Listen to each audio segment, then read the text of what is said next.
You are now listening to Talking Transparency, the podcast where transparents talk transparently, hosted by Cody Connor and Melissa Lukeson. Oh. Hey everybody, welcome back. I'm Melissa. And I'm Thea. On today's episode, we are talking transparently with Sabrina Scarlet. She is a musician and ODU student. But first, Thea's going to go over some upcoming events with Kayla's Coalition. Just want to say thank you for having me real quick. Yeah.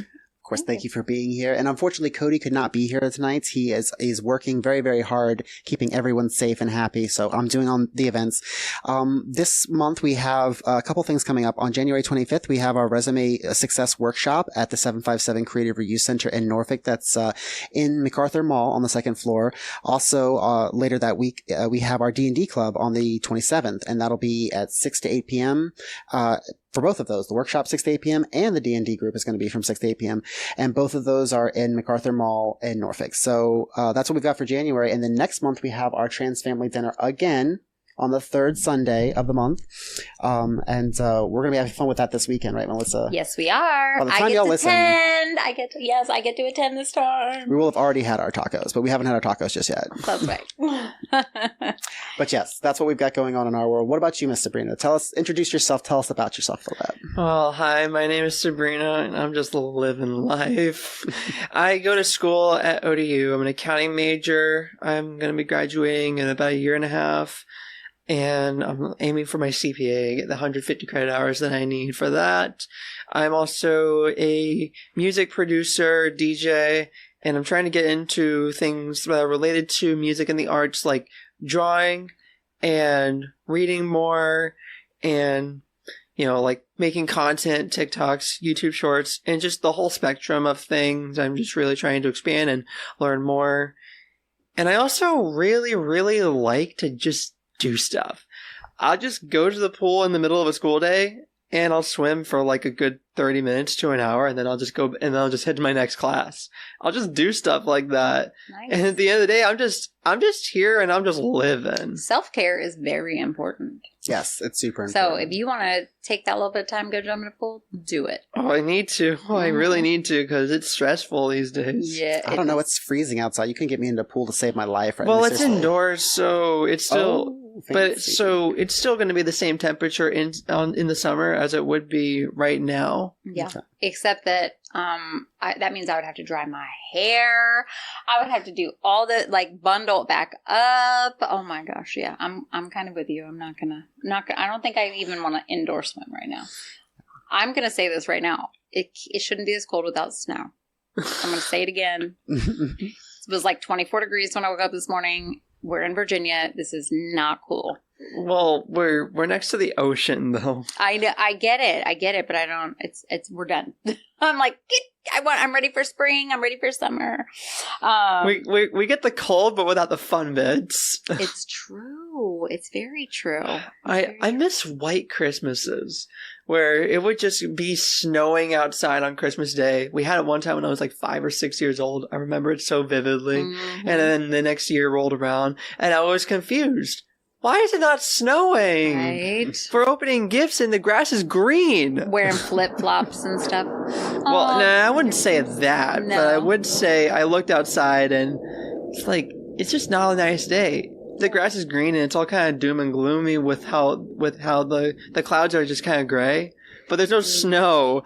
And Yep, it's the worst. You expect me to believe that Santa was... Santa's coming now? Well, Santa already was there. I got the gift and they said to dead name from Santa. Oh, no. That's 5 years old. It's whatever. You were 5. Okay, yeah, gotcha. Which actually leads to... let's kind of get started with some questions. Yeah. Just a little bit about you. You are a musician. How old were you when you started making music? When I started making music, or when I started expressing an interest in music? Well, how about expressing an interest? Birth? You just came out with head bopping, just a beat in your step. Essentially, I remember one of my earliest memories when I was 2 or 3 years old, and I would be in my dad's office on the weekend because he was the manager of where he was at, and he had to do things, and he brought us with because mom was doing something. And I would just be sitting there in the chair, and I had this melody that was playing on loop, on repeat. And like, da da da, fa sol la. And I would just do that on repeat for like hours and hours and hours. And then my dad would hear it and then hear it again and then hear it again and then hear it again. And it was like, can you please stop that? Oh, yeah. So then you started deciding to make music. How old were you? When I started playing music, I started, it's interesting because when I decided to make music and be a musician was way before I got the opportunity. Yeah, sure. What instruments do you play? I play guitar, but very cool. But I'm also an electronic producer, which means that I go on the computer and I make buttons, and those buttons make sounds, and I use those sounds to make people dance, make people move mainly. But I also want to get into more emotionally driven songs. US Speaking Navy. of emotions, it's worth noting that we are right next to NAS Oceana, and I think George Bush, I think USS George Bush just got back from deployment, so there's a lot of activity right now. Yes, so you'll hear those flying, doing little buzz throughs. But my dad used to play his classic rock records in the car in a little like classic rock radio. We had AC/DC, Kansas, Boston, Leonard Skinner, like the real classics. Like hair bands. We're talking like some of these folks are 80s hair bands. Mm-hmm. Yes. Yeah, and you can never take that away from me, even though I don't really listen to that much anymore. It's just such a nostalgia drive for me. Yeah. And I was listening to that over and over, and I was just hearing these guitar solos and people playing power chords. And the power chords were really drove me because I'm like, this is hard. I love this. Yeah. And I was really like, Dad, can I play guitar? Dad, can I play guitar? Dad, can I play guitar? Yeah. And he wanted me to start playing piano.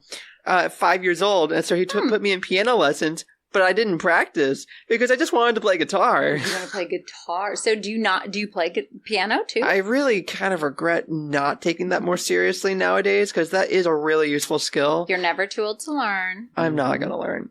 You're not going to learn? Well, I use like keyboards. I mean, I do use keyboards, and I know how to use them for writing purposes, and I know how to record in one for a clip. Yeah. But it's more of just being able to play something fluently in performance. That's my guitar. It's your my guitar and my little DJ decks. Because, are you acoustic or electric? Oh, acoustic. Acoustic. Yeah. I mean, I started out doing like electric, the classic rock sound, super heavy distortion. Yeah. I was doing that for a while, but then I transitioned into acoustic later in life, around 14, because I was watching anime a lot at the time. I don't watch it a lot anymore now, but at the time, I really got into the opening songs that animes would be using. And by chance, my recommended feed gave me acoustic guitar covers for a lot of these songs. Oh. And I would watch them, I would listen to them, and I would just be so like, this is amazing. This is like... I love this and I want to do this. So they would sometimes link material that allow you to learn how they did it, the arrangement that they came up with. And I picked up my guitar and I started practicing. And from that point forward, are you somebody that can like hear a melody and like pick up a guitar and play? I do not have perfect pitch. Okay. Is that what that's called, perfect pitch? It's perfect pitch when you can hear a note and you can recognize the note immediately. Oh, very cool. You like Charlie Puth. Right. I was listening to a Charlie Puth interview and he just said, wind's blowing enough sharp today. Oh my goodness. It's that kind of thing. I'm definitely not that person. Music is mathematical, yes? A bit. There's a little bit mathematical. Like it's fascinating to me that you are you're a musician, but like you're studying accounting.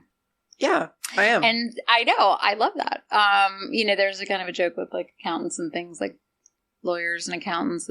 Lawyers not so much, more so accountants that they're not always in the creative arts. I mean, I don't really get that too much, although I definitely understand the vibes because the accountants that I've met are lovely people. Yeah, sure. And they're very professional. They're very corporate, and they do dress up every time I see them because it's usually in a work work setting. But the kind of person that you need to be an accountant is very analytical, very detail oriented. And someone who is efficient and is willing to see things through to the end. Mm-hmm. Yeah. And I say that in order to be a successful artist, you also need to be all of those things. I love that. Like, you're right. Maybe not analytical, but I do feel like in order to improve at your craft, you do need to analyze what you're doing. That's right. And every detail counts. Like, you can be good at the basics, and I do actually stress everybody, please be good at the basics, but it's what you tack onto the basics, all those little tricks that you learn, all those little things that you start to look out for. I think that those translate into the arts very well. It's just the application is very different. One is you're trying to stay in compliance as an auditor, or you're looking for ways to reduce someone's taxable income, or you're trying to keep the books for a company, and there is a right way to do it. Although there's more judgment calls with that than people say. It's not an exact science. It's all like a lot of judgment calls, and you need to train your judgment in order to be an accountant. Mm-hmm. But especially interpreting that tax law and tax code. I mean, there's more to that than taxes, for sure. But when you're for businesses, trust me, like that's important. But for the arts, there's just this inherent creativity to it. And I feel like that really kind of takes what I'm good at with accounting, but it grasps my humanity. And I'm allowed to paint my own picture using the qualities that make me good as an accountant. Love that. That's amazing. And, I just wanted to say real quick before we forget that you are the artist who created the intro music for Talking Transparency. Yeah. I want to make sure we give you a shout out here. We didn't give you the proper roses as you came in the door. I clarified that I didn't want my real name to be used with that track because I wanted my artist name to be used with that track. Yes. I separate my two careers, and the people in the accounting field know me as Sabrina Scarlet, but the people in the music field know me as SKS. Yes. My close friends know me as Sabrina. Okay. But those are my friends. Those are my homies. Yeah. And they're allowed to know me by my name. Okay. And I feel like if I do ever get big enough for it, then I'm probably just going to have my name out there. But I keep my professions separate by and large. I hope I didn't do a faux pas by you're here as yourself, but I want to make sure that people know because they've heard some really good beats and music that you produced. And I feel like when you talk about all this creativity and all the different ways, I could see you becoming a sound engineer. I could see you becoming, because the analytical skills you talk about mixed with the creativity, and it's such a dynamic usage when you just start making different sounds and then building on top of those. I think that's the biggest aspect of my work of making music is the engineering side of it. That's the biggest aspect because in the beginning there's the writing and the production portion where I'm in there and I'm writing the melodies and I'm picking the sounds, I'm designing the sounds, and I'm playing my guitar, I'm recording it, and I'm putting it where it needs to go. But while I'm doing that, I'm also fine-tuning parts of the mix itself. And I'm fine-tuning how that's going to play into it. But then the last portion that takes me usually under an hour, that's when I really had to hone in on that engineering portion. And I had to really see it through to the end in the mix and the master. So I think it's the biggest portion of me making music. And I've made so much of it now that it feels kind of repetitive for me to just okay, I gotta make sure I hit these metrics now. But seeing the vision that I had from that moment I started writing come to fruition in a way where it can sound good on big speakers makes it all worth it to me. I love that for you. And I think we were talking before the show. Do you have some performance coming up here? Was it Charleston? Yeah, I'm going to Charleston on February 3rd at a venue called the Purple Buffalo. Ooh. It's going to be the doors are going to open at 6 p.m. I'm going to just say I do not know which stage I'm going to play on because there's 2 stages, and I also don't know what time I'm going to be on. So you just have to be there from the start to the finish to see me. Got you. And you have traveled. Have you traveled before for shows? Yes, I have not traveled that far. I think the furthest I went up was up to Woodbridge in Northern Virginia for that art gallery that I was headlining. And it was not a big crowd. I really promoted the heck out of it. But it wasn't a huge crowd. It was 15 people max, maybe 20 people.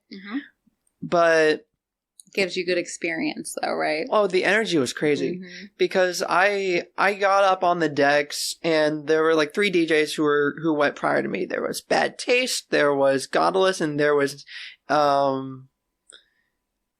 Neo Destiny. So Bad Taste makes like Jersey and hardcore, and it's trying to get more into like bass music as well, but it's mainly just the hardcore, hard dance type of music. And then Neo Destiny does trance music, just kind of stayed in that area. Godless did techno, and then I came on and I did house music mainly, but I mixed it up. I have a hardstyle song that I played, and I also ended on a dubstep note, and I played different, and when I say like, I play like house, a lot of people will assume that's just like, oh, it's just tech house. I kind of stray pretty far away from tech house where I will play it, but that will be like maybe 5 to 6% of the set. And the rest is just going to be bangers after bangers, and then bring it back with the pop-y sort of like progressive house tune style that you heard a lot in the mid 2010s. Oh my gosh. Look, I need to tell y'all a story. My husband and I went to Bass Lights, which was Bass Nectar and Pretty Lights. Oh, don't talk about Bass Nectar. Well, this is a show. So we just went to the show, and we went up to the like nosebleed area of the Coliseum because we're old people and we are not raving, but we're here to see, we were there really for Pretty Lights. And I have listened to Bass Nectar, but we were there. Our friends worked with Pretty Lights, so we went to go see. And I'm walking up to, just to hear the concert, and you walk up to the concession stand, and we grabbed a couple, we're getting 2 beers, and there was no line. And when we walked up, the guy kind of giggled at us and was like, hey, what can I get you? And the giggle was kind of like, what are you doing here? But I was like, oh, I mean, I guess we're like, this guy's even acknowledging like we're old people at this show. I feel like I would be an old person at this show, though, too. I feel like you might be too, yeah. And so we purposely like sat up like in the high seats, and I noticed the line, but when I was standing there at the counter ordering beer, I was like, why is the line for the water fountain so busy? Right? I can tell you the good reason why. Right. So rave shows. I learned a lot about, this was my first like actual like what I would consider to be a dubstep or a techno type of show. Or not techno? No. I know who the artist you're talking about is, and I feel uncomfortable saying their name. Oh, is that? Yeah. Because they've done some heinous things. Have they? Yeah. I don't know any of that. I just went. I'm not going to mention what they did. Yeah, no, don't mention any of that. But I just went to the show and went, oh my gosh, am I too old for these concerts now? No, you're not. I felt like I was. There is a wonderful woman who friended me on Facebook, and she is always at Peabody's. I think, and she's always kind of like in the front to the right from the stage. Like if you're the DJ and you're looking out off to the right, first table up, you'll see her and her husband, and they're people who have gray skin, gray hair, and big wrinkly skin, and they are on the older side where I think they're retired and they play bingo and stuff but they're such lovely people. What about them made you think that they play bingo? Because she told me. Oh, okay. Oh, that's old. Like if you go around bragging about bingo, you're either like really good at bingo or bragging. Really old. It wasn't bragging. No. We were talking about Lexus, the girl who... Oh, okay. We were talking about Lexus, and she saw my Facebook post about her and what happened to her, and then she said she was at bingo, and they prayed for her. Oh, okay, well... Yeah, so that's how I know she does that. But I'm just trying to give you a sense of the age we're talking about here. Yes. Yeah, gotcha. She's there. she was there for the open deck that I played at Peabody's. Yeah. And she friended me on Facebook and she interacts with my stuff. And I told her to follow my page because I got tons of announcements coming up. Yeah. And she's like, I'll go absolutely, to we'll any do. show. And like, it just goes to show you're never too old to go to a concert. You're never too old to have fun. Yeah. No, I'm never too old to have fun. I just was like, I don't think that this. anybody, I genuinely. Everybody was amazing. It's not like age, obviously age exists, but I think that age isn't as big a factor in being at an event like a concert as one would think. Mm-hmm. Just like, oh, I'm probably too old for this. You're never too old to do anything. Where I learned Thank you what for pushing totems. back. I know. Thanks for pushing back on that. I like that's where I learned about totems. I was like, oh my gosh, why are those are cool. Like, why are they carrying those like dolls on sticks? And my husband's like, those are totems, honey, so they can find each other. I was like, oh, that's brilliant. That's so. What would your freaking totem be? Smart. If you had a totem. Oh, what would my next? I don't know. I have to think about it. What would your totem be? Okay, you know what? That's not fair. That's not fair. You This is literally fair. just put me on the spot. I can't even think. I would have Peacock. a cool totem. Peacock. I love that for you. Yes. What about you, Miss Sabrina? What about you? Yes, I don't know what anything about totems, so. Yeah, no. Silly goose, for sure. You Oh, have a goose you for could. sure. Rodney could be your. Rodney over there, your silly goose could definitely be on your totem. Not That's pictured. your silly goose. I just came up with the name. I might dip into my childhood and do a Care Bear. Okay, which Care Bear? Do we have a specific Care Bear? No. No, I think just the Care Bears. I mean, just the Care Bear. I mean, any of them. I loved them. Oh. I could do a strawberry shortcake doll at the top of my totem if I'm really digging in there. You gotta hit me with Dragon Tails. Oh, dragon tails. Oh, What about those troll dolls? You remember those? Those were huge in the 80s and 90s. They were hate. Oh my- Well, if we're really going to get into it, then I can go straight to Cabbage Patch. Literally, I had I mean, my only childhood memory of like, I have to have this Christmas gift. Santa has to bring this to me. Well, I mean, I knew by that age there wasn't a Santa, but We don't care. Santa's real now. Santa's real now. Sorry if I ruined that for any children listening. Sabrina. Sorry. She's over there Okay. like, please don't. Oh, The shine in your eyes right now. Yeah, so it was a magical. Cabbage Patch doll, and I just remembered how I felt when I opened my Cabbage Patch doll. But I did have a great time at that concert, by the way. I just went, the vibe was so amazing, and everybody was so wonderful at that show. And I totally would absolutely, I mean, I'll go to pretty much any show. I will, aside from Screamo, like metal type stuff, I'm not Oh, I'll interested. go to a metal show because metal shows are so hype. It's too much stimulation for me. Granted, yeah. Then you probably wouldn't like modern dubstep, modern bass music because that is just it's basically slow break electronic metal music. It's very headbangy. Just Yeah. like boom. If there's bass, though, I'm good with bass. It's the harsh. That's what I'm saying. Is that what they've kind of, the modern stuff is the kind of turned Yeah, to? yeah, it is. Wow. The bass Yeah. is obviously there, but they really are pushing it with how hard they're pushing the high end. Like super heavy distortion. And my friend Launch 6, I was talking to him over at Guitar Center, and he described it as like, yeah, I make tinnitus. Yeah, he probably does make tinnitus, yeah. He makes good tinnitus.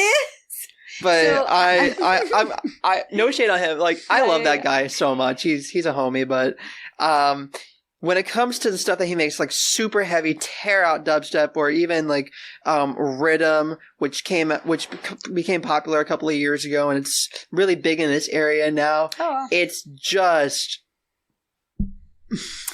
Let me ask you, as a trans woman, do you feel supported in the community? Like, as a musician, do you have is there a community for trans people in your world? I feel like I feel like I've never gotten anything other than respect for my ability as a musician, as a DJ. And as just a nice person. Yes. There was a guy who came up to me while I was over at Seaside, And I like, the only reason I mentioned Launch 6 is because that's his artist name, but I don't want to mention like real names while I'm on the camera. But he came up to me and he said, hey, I see you a lot at shows and your vibe is just, you always bring such good vibes. What's your name and what are your pronouns? Great. So I said, I'm Sabrina. I go by she, her. And he's like, oh yeah, awesome. I go by he, they. So Perfect. it's like not something I would have even guessed, but at the same time, I don't make those kind of guesses. You don't make those assumptions, right? I don't make those guesses, but I just feel like people like him are welcome. I feel welcome in these spaces. I have tons of friends and I show them my music and they don't really comment to me about the fact that I'm trans. Of course. They comment about my music. Right. And that's really the most amount of support that I really ask for. Mm-hmm. Like, if I'm going to be an artist, I want you to appreciate me as an artist, first and foremost. Because I have, like, the other career I'm doing with accounting, and I'm involved in the trans community here locally. But I'm here for the music, and people don't really take it further than that. And that's what I would like. Perfect. It's the same as if I was a cis woman. That's right. If I was a cis woman doing the same thing I'd be doing, I feel like I just wouldn't be treated any differently. That is right. But the unfortunate thing is that we know that not everybody treats trans people with the same respect. It's so unfortunate too. I was talking to Hexa back when she was here. She's in like Philadelphia, but she was here for a show playing right before Launch 6, who played direct support for Hades back in August. And when I was talking to her and I told her that I was an artist and I make house music, she said, we need more trans representation in the EDM sphere. We need more trans artists. It's interesting that you say that because I remember reading an article, and I just pulled it up here, about Wendy Carlos. Was apparently the International Transgender Day of Visibility honored her because she was a pioneer in electronic music, and actually was, Are you talking about the same person who did the classical songs but with synthesizers in the 70s? Yes. I know exactly who you're talking about. Yes. It was a visionary and pioneered a lot of the electronic music and things in the 80s, and even helped invent some of the technology and synthesizers and things that have become standardized. She's a legend, and she absolutely does deserve the recognition because she pushed music itself forward with her vision of playing classical records but on a synthesizer way back in the 70s. Nowadays we do it all in the box. We have computers and we have software that does stuff that's admittedly far more complicated than what she was working with, but at the time it was the first of its kind sort of success for electronic music. Very cool. Like, she was trying to pitch it to distribution companies, and they didn't take it because they didn't like the idea. So she just put it out, and people ended up just eating it up, and she ended up becoming a major success. You see, this is the thing. I would imagine that not every music industry, not every niche, not every social group, not every different genre, if you will, depending on how you want to, or even like scenes, of different genres, would be as accepting of trans folks. But I imagine things like the punk scene, like the electronic scene, because of so many badass trans women who have like led the way in those scenes. Now, I'm not necessarily saying that you aren't a badass trans woman leading in the scene because you are, Miss Sabrina. I'm just saying, I think that, when I think about like places that would be more approachable for me, or even people that might be listening, like sometimes we might think that's not our scene, but it's a scene that a lot of people are more open-minded, I guess, or we'd like to believe they're more open-minded, and if they aren't, they're kind of disrespecting the roots of the whole scene. Agreed. I mean, I don't really think about the roots because I don't really think about the past. Okay. Even today with my own life, I will reminisce on the past and I'll remember things, but I won't let the past be as big a decision maker as much as where I'm trying to go. And that's something I had to learn, how to get out of the sunk cost fallacy for certain things. Like, I've already invested so much, but how is that going to help me moving forward? Yeah, I guess I'm speaking more to the apprehension that I know a lot of different trans folks, especially baby trans folks, people who have recently come out or are not, they're even questioning maybe, finding those spaces or those sorts of, I'm just thinking to myself, you should go to a Sabrina Scarlet concert. You should go check out the scene here in Hampton. You should go check out. Go to an SKS concert. Mm-hmm. There we go. Thank SKS, you, babe. Let's get it right. It's just my initials, by the way. My first, middle, and last initial. Yeah. That's what that is. It's not anything special. Mm-hmm. So I still do promote myself. It's just my initials are my artist tag. Mm-hmm. But going back to that sunk cost fallacy, it's can you please continue your point? Oh, I just was just saying that, like I said, it's nice to think that we have people in the scene, because I know we have musicians who are trans women who are punk rockers locally. We have lots of different musicians and to me, when I see that representation, not just at the national level, not just at the historical level, like you said back in time, but actually people out there performing right now. Locally, it makes me feel more welcome. And I don't know if that's necessarily an aspect of it or it's just the cherry on top of what you're doing. Because like you said, you lead with the creativity in that music and who you are, which is beautiful and wonderful. I think that's how everybody should do it if they're going to be in a creative space. We were talking about this, but I'm going to take it a bit of a different direction. We were talking about how the music is just the legs that your career stands on, but the heart and the soul and the brain and the mind and everything that people come to actually see is you as the artist, as the person. And I do think that the music and the art itself is indicative of you, of who you are, what your creation is. That's your humanity that you are putting out for display for everybody to see and experience. When people listen to my songs, they are listening to me. Right. In with artists, it is their full expression. With my husband, he always says, "That's not your tattoo. That's my tattoo. You're just wearing it for me." With musicians, you put that music out, you invoke these emotions in people, right? And I think the fact that it invokes such emotions in people allows people to co-opt it and make it part of themselves too. Sure. You said your husband is the one who did the tattoo? My husband is a tattoo artist. When your husband says that, I do agree that is his art. Yeah, sure. But it's art that's meant for you. Oh, 100%. Asked for that. You asked for the image, you commissioned it, and you wanted it done a certain way. Mm-hmm. Oh, yeah. So I genuinely think that it's not just the artist's art at a certain point. It becomes for that person. It becomes for the person who is listening to it. Yes. And that's a philosophical question, too. It's really, if a tree falls in the forest, does anybody hear it? If a musician performs alone in the middle of a forest, is it art?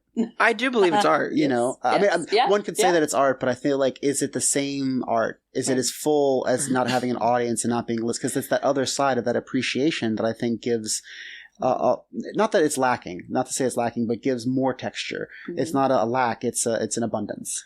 I do agree with that, but I think that it can still be art even without it. That's fair. Because I think that art at the end of the day is just, it's humanity expressing itself.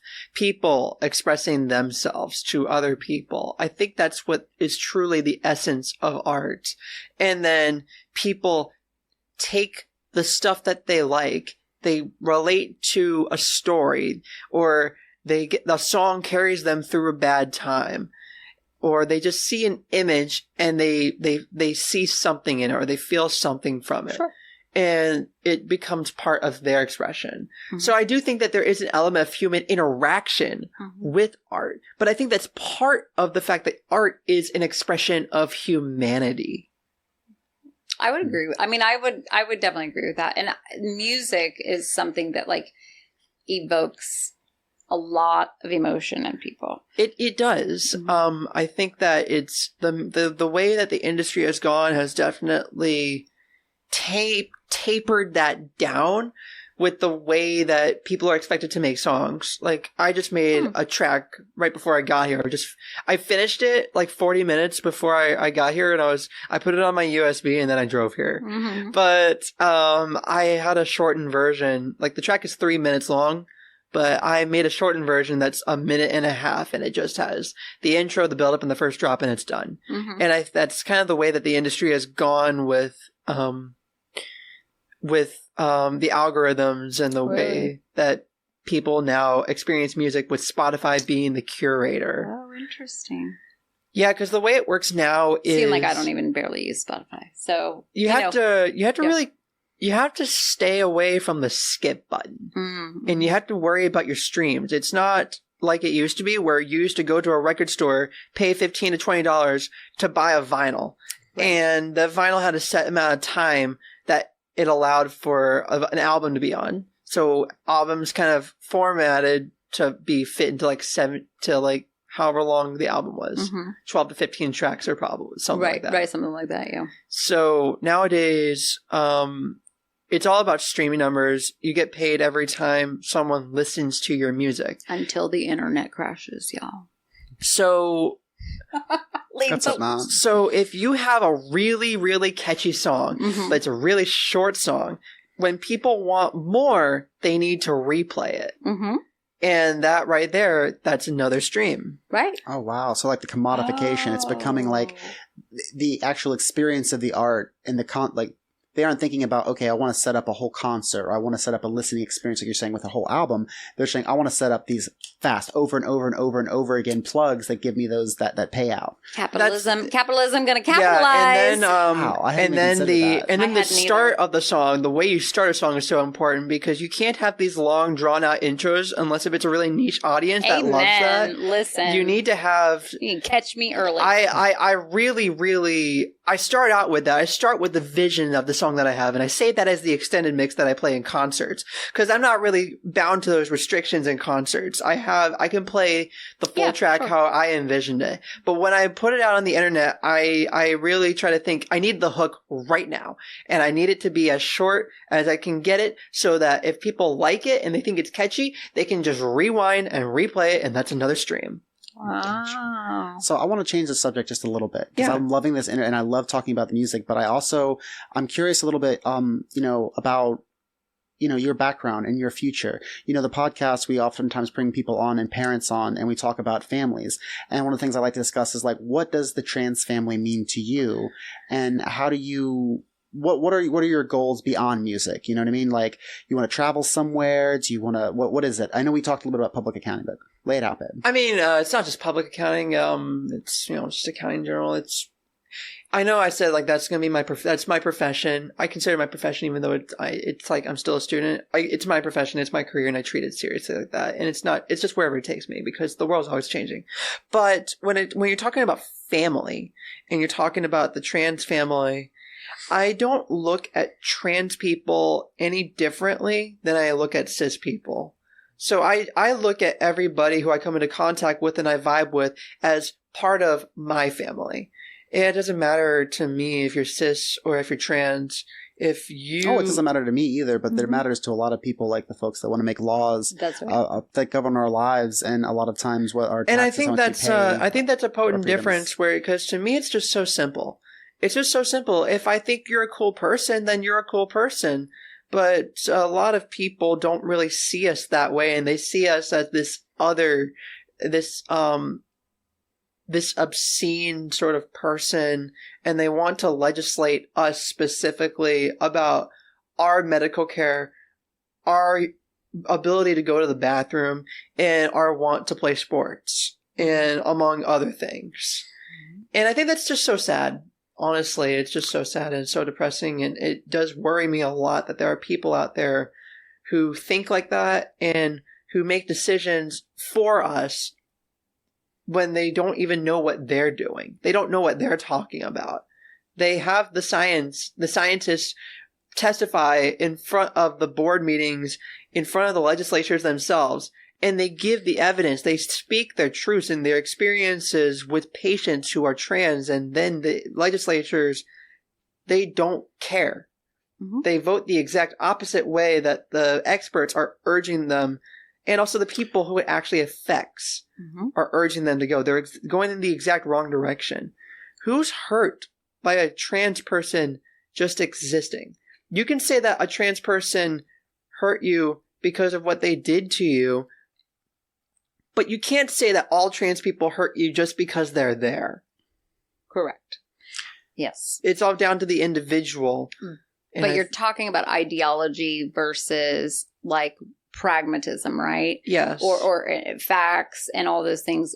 And I think that's where the intersectionality of like religion, and science and ideology, all of these things kind of are all layered in it. And it's simple to you, but as Thea is saying, they make it not simple because it's rooted in a specific ideology. But regardless of who makes it simple or not simple, I appreciate the perspective that you have, because I think that is the correct perspective. It is simple. It is very simple. Yes. But I also think that, getting at the heart of it more, drilling down is like, what does the trans family mean to you? Because for me, we talk about these issues and you talk about the evidence, you talk about sports, we talk about surgeries, we talk about children, we talk about all these things that are politicized right now that are like button issues. But then beyond that, there's this big one, and it's been persistent for a while, and we still haven't got clarity on it even here in Virginia, which is about adoption. Trans folks being able to literally have families, being able to be a full-fledged member of society and have a future and build a life for ourselves that includes the careers and families. And we can have pieces and parts of it, but maybe not all of it. And that's the thing that scares me when I look at this stuff more than anything. Yeah. Adoption is a particularly sensitive one for me because, Thea, you know that I want to be a mom. Yes. I want to have a family. I want to raise a kid to grow up into this world and live their life. That I have that motherly instinct about me, and I can't have kids. I did have a surgery, and I also have been on HRT for over a year. It's approaching a year and a half within this next coming month. So I'm completely infertile, and if I was to have a kid, I'd only have two options, which would be to date into a family or to adopt. And particularly with adoption, I've heard people who have families, they say, oh, it's not the end of the world, you can adopt. Well, a lot of adoption organizations are very religious in nature, and they will turn down gay families because it goes against their values as an organization, their Christian values as an organization. Well, I mean, are you able now in Virginia as a gay couple to adopt as a gay couple? Yeah, I believe that's possible, and even trans people can adopt in certain I only asked because I helped facilitate an adoption with a gay couple years ago. My gosh, this is probably 20 years ago, out of Chicago. But the one of the partners, they both. I mean, for me, they were the parents. They were adopting this child, but Virginia only allowed one of them to adopt the child. So that was before 2014, though. So that would have been before 2014. Yes. Speaking of the United States federal government. Yes, so that would have been for 2014. Absolutely. This was in 2000. Maybe 2006. Gay marriage clarified a lot of these things because, like, when you talk about spousal rights and marriage rights, but I think one of the issues there is that it wasn't a lot of clarity back in 2014 on trans issues in this. Because let's say the two conditions. We talk about adoption. Let's set that on the shelf for a second, and let's talk about marrying into a family. If we are legally defined as obscene, Miss Sabrina, how are we going to be able to marry into a family, because just our very presence is going to be politicized, or we could be, it's child abuse if we're in this child's life, period. And I don't think a lot of times the policymakers who come up with this stuff, or the people that push this stuff, really think about how absolutely harsh and cruel that is for people like us who are just trying to live our lives, and we have the same rights. It's so sad to me because it does completely destroy our ability to have a family should we want to have a family. And I firmly believe that everybody should have the right to start a family if they think they are up to the task of parenting. If they can raise a child and they want to raise a child, they should be able to start that family, set that child up for success, and then let them carry on the torch into the next generation. I firmly believe that it should be accessible to everyone, no matter who you are. But if we have laws that pass that label us as obscene, we're not allowed to be within X amount of feet from a school. We're not allowed to be around children, period. As a matter of fact, we were just talking about this, but in West Virginia, there's a bill that was filed to label trans people as obscene and keep us away up to 25 feet from a school. 2,500 feet. But a registered sex offender is allowed to be is allowed to be up to 1,000 feet. There's a 1,500 foot difference there in how close we can be to kids versus a registered sex offender. Literally pure ignorance. But it's beyond ignorance. This is malice. It is malice. It is. Because we talk about genocide. They treat us. They are trying to legally categorize us as worse than convicted sex offenders. I want the listeners to really stop and think about this, just for the nature of us talking right now. Yeah. There are people that think that we should be thrown in jail, that we shouldn't be allowed to have families, put in internment camps. I mean, or Trump, firing squads. I've heard that from politicians. I mean, Trump legitimately wants to put people in internment camps, homeless people, and then who else do you think?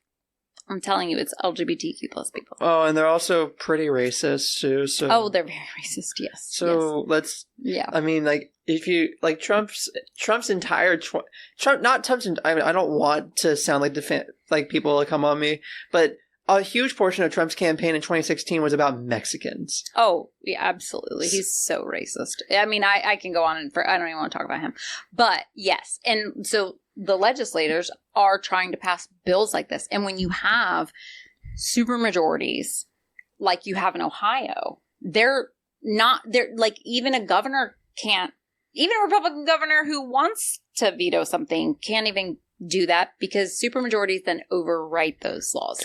Or overwrite those vetoes so that those laws then go into effect. Well, you know my feelings on that. I think you're being very generous to DeWine in that particular context. 100%. I think you knew what was going down the pipeline. 100%. But we have it's not just Ohio. Like Tennessee is another one. I mean, Missouri, Florida, Texas. Yep. I think Alabama and Oklahoma are also up there. Louisiana is really trying to push it as well. Yeah, Iowa. So we have all these Utah. laws.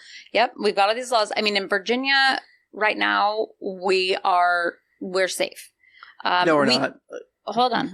We are right at this moment, we are in session. There are no laws passing this year that will have a consequential effect to gender affirming care because we may have a Republican governor, but we now have control of legislature. And we've got 6 weeks, and we know that there's a protection there for this year. What's the margin? It is, I want to say 2 in the Senate? It's 2 in the Senate and 2, I want to say, it might be 5 in the House. I'd have to look. That's again. A decent bulk war because I know last year we had the one senator holding back. You know, they were trying to get rounds at. Well, we had last year. The Democrats had the Senate and the Republicans had the House for the last 2 years, not just last year. It was last 2 years. Yeah. So now we have Senate and we have House. So at least we have we know that they can't do anything because beyond what we have right now with the support, and there's enough support, right, to keep those terrible laws coming out. So that's what when I say like we're safe in that aspect because we've got the next 6 weeks. We're not getting any bills passed that are going to be detrimental to trans people. But Melissa, and you might know this better than I possibly could know, is there anybody in the Democratic House or Senate who might end up being like that lady from North Carolina who switched parties? No, we don't have any. No. We don't have any. We don't. No, we don't. Votes? We do not. Out of the 40, excellent. So we're good. Out of the 40 senators and the 100 delegates, we do not have it. Do we have center rightish leaning Democrats? We do. But they're not going to go against the caucus, the actual caucus. The only person we had that he's out now, he got voted out, was Joe Morrissey in Richmond, who was, he was full on like anti-abortion as example. And he was a Democrat. And so he was going to vote with Republicans. Now we had the Senate to stop it. So, but now with this new election, 33% of our House are new members. We had a big turnover in legislature in Virginia. And we're looking to get more gains. We have like a slim margin, but if we can get more gains, we can protect more rights, right? It scares me so much because I worry about the idea of a Republican getting elected for the presidency. If the Republicans get a majority in the Senate and the House of Representatives, but Democrats in the presidency, then the Republicans are never going to have the sway that they do in states like Ohio and at the national level. 100%. Yeah, on a federal. I'm just speaking like right now, just on the state level. So for like us, but you're 100% right. But if a Republican president, if a Republican takes the presidency, and the Democrats take the Senate and the House of Representatives, I am legitimately scared because presidents have been flexing their muscles with executive power way too much. I mean, sure. I mean, EOs, but EOs aren't laws. So executive orders aren't laws. So there are fail safes there. We're coming to a point right now where, from a legislative standpoint in this country, you're going to have safe states and you're going to have not safe states. I mean, that's really what we have right now. Yeah. Right. And we need more. 2024 is going to be a huge year. We need people engaged. We need people voting. We need people vote. That's right. We need people voting. We need people donating to campaigns so that we can get more people voting. Yes. And we need people to be out. We need people to actually be on the trail and advocating for not just their rights, but the rights of their friends and their family members. That's why I do what I do. I mean, I speak at school boards all the time. I'll be in Richmond twice this week, just to be at the General Assembly to advocate, right, to these legislators. And that is that's the work that has to be done. And it's not like I'm a cisgendered white woman.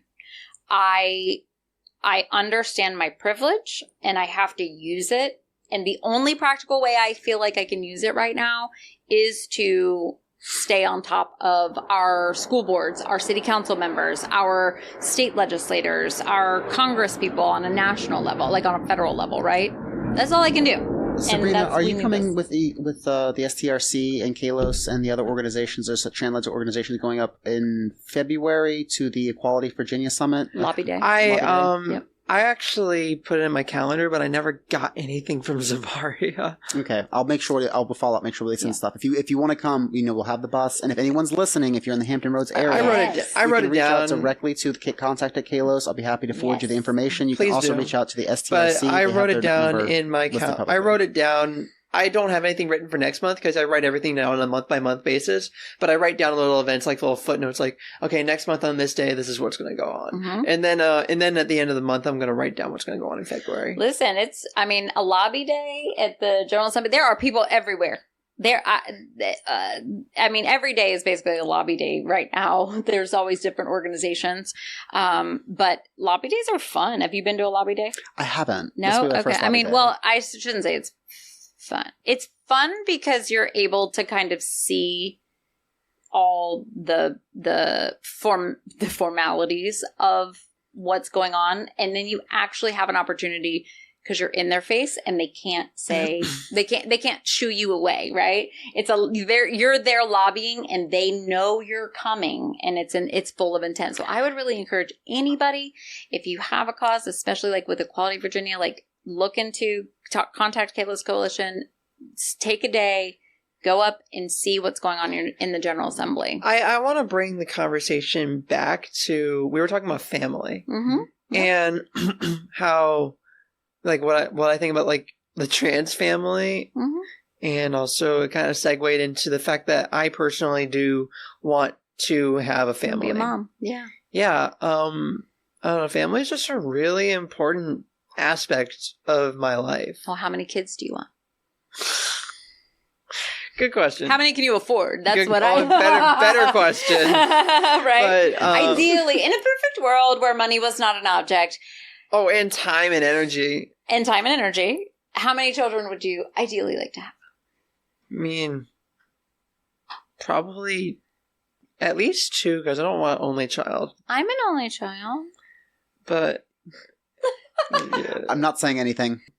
But that's like, I almost became a foster parent, but then my dad talked me out of it, saying, you need to get your degree. You need to focus on your degree. You need to focus on making money so that you can actually take care of the child. And I'm like, Dad, you're right. I was going to say, Dad is right. Dad is right. Dad is right. Dad is and right. it makes me sad, but he is right. Life is long until it's not. And you have a long, long life ahead of you, babe. Yes, very much so.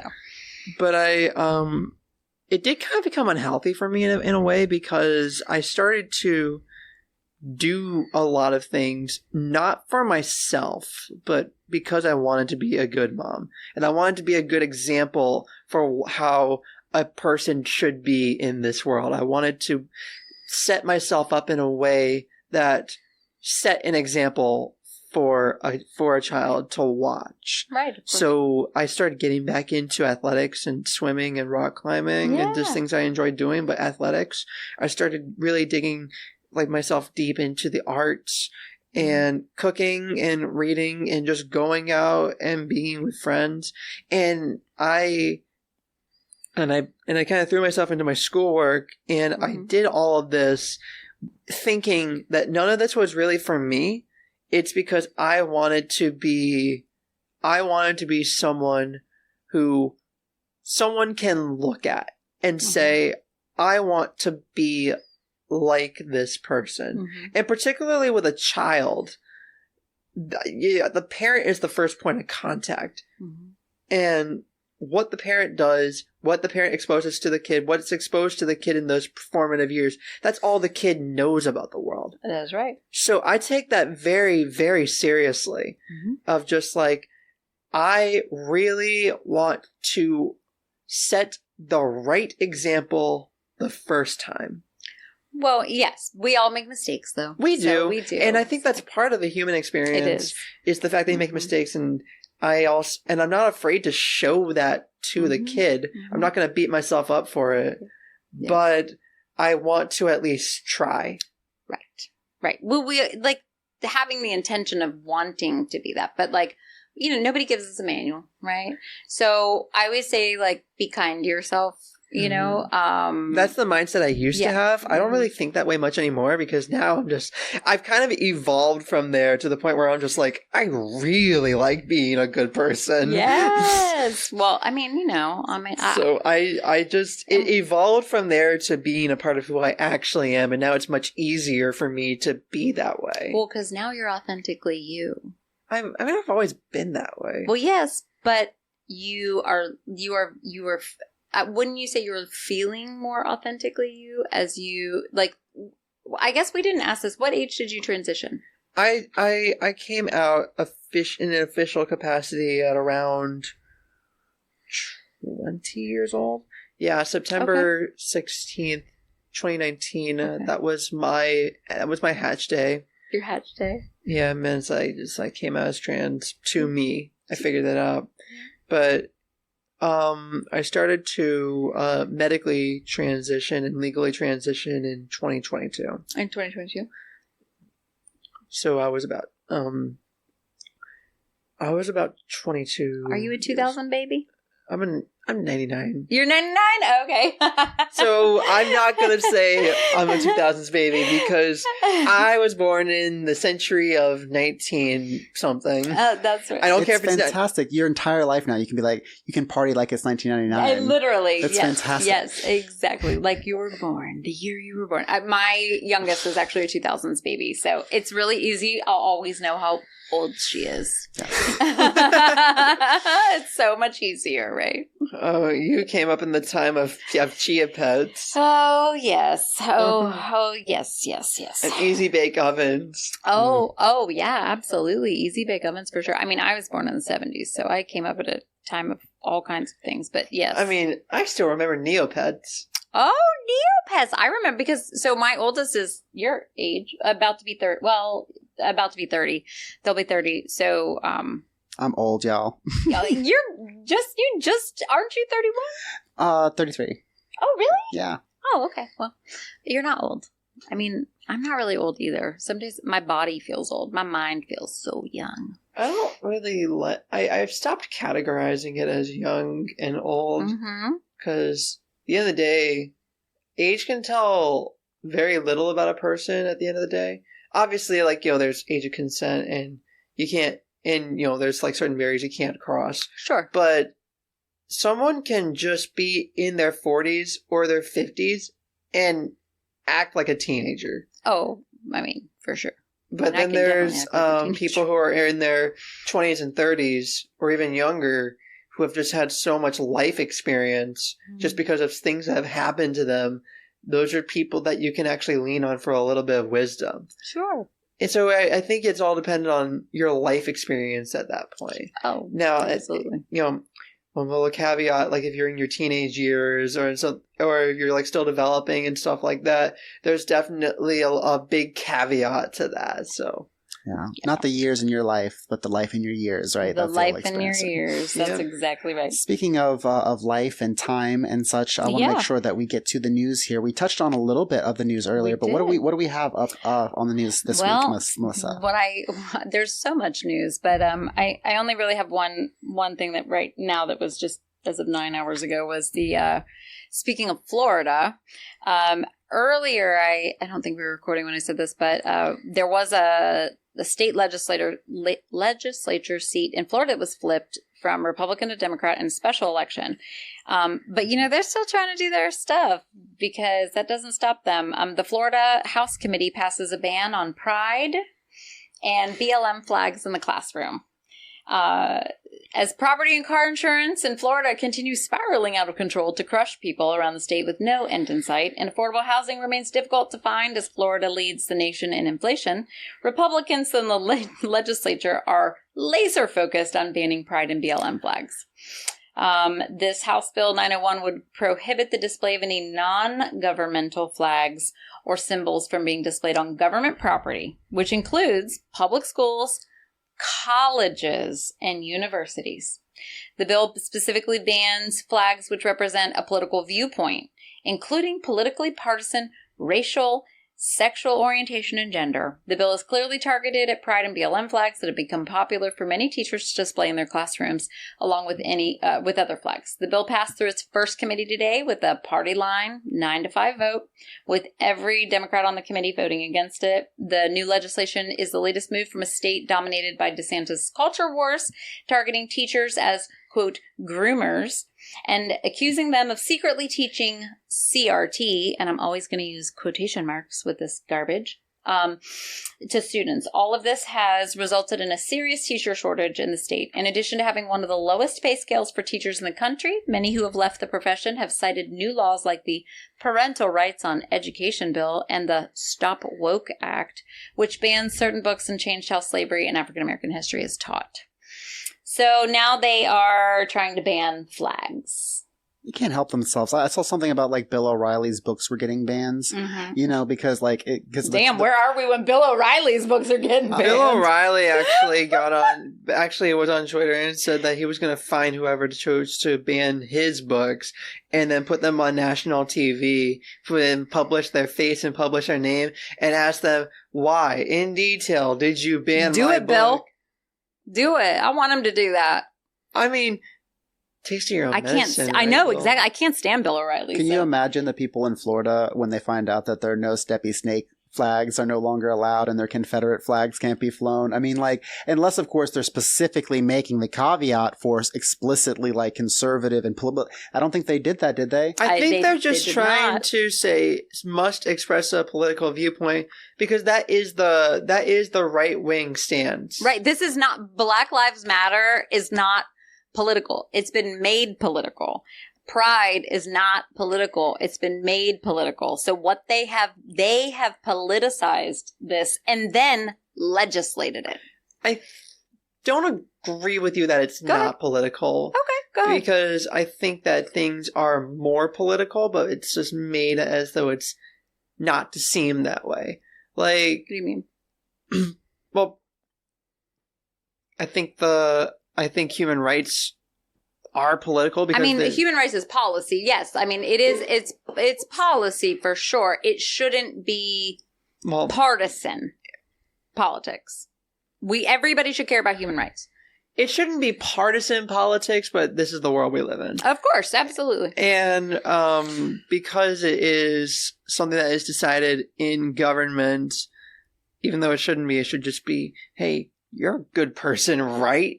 But it is something that's decided in government, the legal code of law, that they're not trying to even define our language, despite the fact that that goes against freedom of speech. It's... A lot of things are just political in nature, even if you feel like they're apolitical or they're not political. I agree 100%. And I know what you're saying. Sometimes it frustrates me when I hear folks say, I don't care about this trans issue, because it's the other side of that. It's like, okay, so you don't care about these issues because everything's political. Like, what'd you choose for breakfast? Did you, what type of car did you drive? What did you, how much water did you use? 100%. The politics is everywhere. I retract. I retract because when you hit a pothole, that's politics. Sure. You know what I mean? There's everything but I also affected. can't stop wearing my politics. Right. Like, Unless it's that's right. costume. Unless it's if right. Yeah, I mean, there's a bunch of things that you don't think about. Like, if you eat breakfast, you have to buy that food from somewhere. Right. And then what regulations went into making that food and the people that are behind that in the supply chain. And how is that regulated? But I guess when I'm saying these are not political issues, just as this stated, we're talking about affordable housing issues. We have so many things that are not being solved and that actually are legitimate policy issues that need to be handled and dealt with. And instead, they're fucking around with pride flags and BLM. But that's what they promise. The entire American conservative movement, just at a high level, is saying big government bad. Or just government bad. Well, they're not even saying big government bad. Cut and they always make exceptions. I understand, but that's the pitch. Okay, that's what. You get the pitch. But if you don't believe in just ideologically that a government should do things, it's doing too much, then they're going to go and do nothing, or they're going to do less. And if you are an American and you think, oh, that sounds good, blah blah blah, yeah, we want to do less. That's fine. Maybe your life is doing great. I don't think that's the case. Right. No. What do you think, Sabrina? Is life just great? Should they do less? No. Thank you. They need to do more. No, because we have issues. Even if your life is going great, have you all seen that? I think there was a collapse on a bridge somewhere. I don't remember exactly where, but either way, our infrastructure is crumbling. Our energy prices are rising due to companies trying to build nuclear power plants to legally justify raising their prices. And our water's getting contaminated. Our soil is getting contaminated. Our food is getting worse. And also, like, there's a bunch of things that you think are so simple, but everything is just kind of crumbling around everywhere. And it does take action to fix these problems. And even when you have the problems fixed, that's not the time to do less. That's the time to keep the foot on the gas, because you have to maintain everything. Everything needs investment in order to maintain our logistics network and our transport network. Everything we need funding so that we can maintain a good soil for us to grow our food while being able to feed the amount of mouths that need to be fed in this country. But we don't have central planning. That's socialism. Yeah. There's plenty of food and there's plenty of money in this country. I'm not talking about central planning. I'm talking about the fact that if you are going to have something as complicated as a supply chain or as complicated as an infrastructure network, or you have an issue where people need to eat and people need to sleep and people need to live, there is a lot of maintenance work that goes into that constantly, and there's constantly needing to be funding and manpower thrown at these problems so that people can continue to live the lives that they've grown accustomed to. Yeah, but the argument for Americans, because we have American exceptionalism, is pick yourself up by your bootstraps. So there's an entire segment of half of this country that believes that we should be self-sustaining and that the government should not participate That's in not all at of those all how things. society has worked so long. I agree with you, but that's really where we are right now. People right? say Texas is a great example. And Their Texas, power yeah. grids, they're failing all the time. It's something that's well known. So like systemically happens. And then even their roadways in major cities have crumbled. They have not been done in over 20, 30 years. You can look at Google Maps of some Texas cities and it literally looks like a dust, like you just dust bowls, dust roads and everything. If you want to where they be used to have completely roads. self-sustaining, then go back to being hunter-gatherers.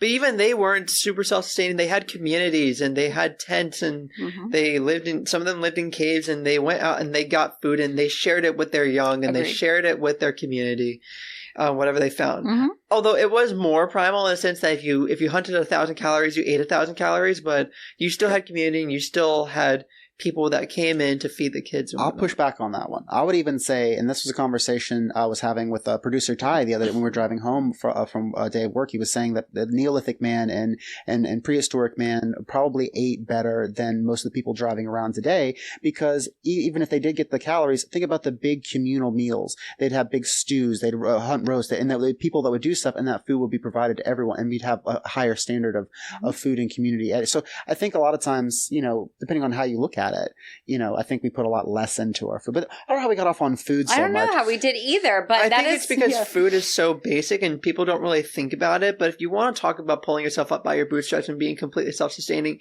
where are you getting your food from? Where do you 100%. Work? Listen, okay? And Americans don't want to go pick the food, right? Yeah. They don't want to do the labor-intensive. A lot of Americans don't want to do the labor-intensive work. And then you get into immigration, and then you get into the racism that is just emitting out of the people in our government. But I'm going to die. I don't want to get into that, but we're going to wrap up I think we're at probably a good place to kind of wrap up. I think we've covered our news. We've covered everything. I'd like to come back and talk a little bit about the events really quickly before we wrap up. And I'd like to get some information here from Miss Sabrina about some of her events coming up. So again, we'd like to reiterate on January 25th, we have our Resume Success Workshop being hosted by Ezra Rose of Beat the Bots and it's being hosted from 6 to 8 p.m. at the 757 Creative Reuse Center in Norfolk. It's up on the second floor of the MacArthur Mall, right past the Lush. And also at the 757 Creative Reuse Center, same place, from 6 to 8 p.m. on the 27th. Thank you. Producer Ty is giving me the 27th. The 27th will be the first of our DnD clubs and tabletop clubs. We'll have some information. You can go online to kalescoalition.com/events to sign up or RSVP, get your spots, registered for the workshop or for the D&D, group. And of course, we have our trans family dinner coming up in February on the third Sunday of the month. And Miss Sabrina, what you got going on, babe? On February 3rd, I'm performing in the Purple Buffalo in North Charleston. I don't really have a whole lot lined up, but I do have a big surprise coming up, which I can't talk about right now, but there's going to be details that are going to be on my page. I am working on a bunch of things. I have a song that's releasing on the 19th, so in a couple of days. So be on the lookout for that. Very cool. And where can people follow you? What's the best place to find your page? I have a Facebook page. I think it's I don't really care about my Facebook page. What's your IG? My IG is SKSmusic_official. I tried to keep the underscore out, but it just wasn't going to go anywhere. Yeah, with the official. So instead, I just people can just type in SKS Music and it would just pop up. Are you on TikTok? I'm working on that. You're working on TikTok? I'm working. I am going to move there, and I'm also going to have a second YouTube channel where I'm going to start posting shorts, and then have a primary channel be for the posting of long-form content and the actual music itself. My Spotify is SKS Music Official. SKS Music. Well, I think that's my SoundCloud. SoundCloud is SKS Music Official. I have a Spotify as well. I think that's SKS DJ or something. I had to look it up. Mm-hmm. That's Very amazing. good. So if you go onto Google and you search for SKS Music, you'll be able to find you on all the different platforms on Spotify and different things like that, right? I mean, I hope so. I'm not super big yet, so I'll probably be overtaken by a couple of other places, but those are my ads and those are my page names. Awesome. Excellent.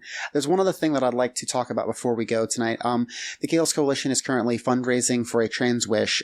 We have one of our trans sibs here locally is currently facing eviction and is trying to fundraise money to stay in their current position. They have a job. They've been working very hard and are trying to get even further into a better position, but they've had a lot of things happen to them. If you go to our Facebook page or go to our Instagram at Kalos Coalition, you'll be able to find the links to our PayPal fundraiser right now. You can also donate directly through Venmo and PayPal because, again, we're trying to make sure that this person's able to stay in their home. They've gone through a lot of tragedy recently, and like I said, part of our mission is trying to fulfill trans wishes, and Cody's not here to say it, so... Oh, you have to say it, Thea. Okay. We really do believe trans joy defeats hate every time, babe. Thank you for listening. Thank you. Yay! Talking Transparency is brought to you by the Kalos Coalition. Our theme music is by SKS. If you enjoyed the show, please check us out on all the socials at talkingtransparency.com or check out our linktree at Talking Trans. Visit our website at talkingtransparency.com and please consider supporting us at patreon.com/talkingtransparency.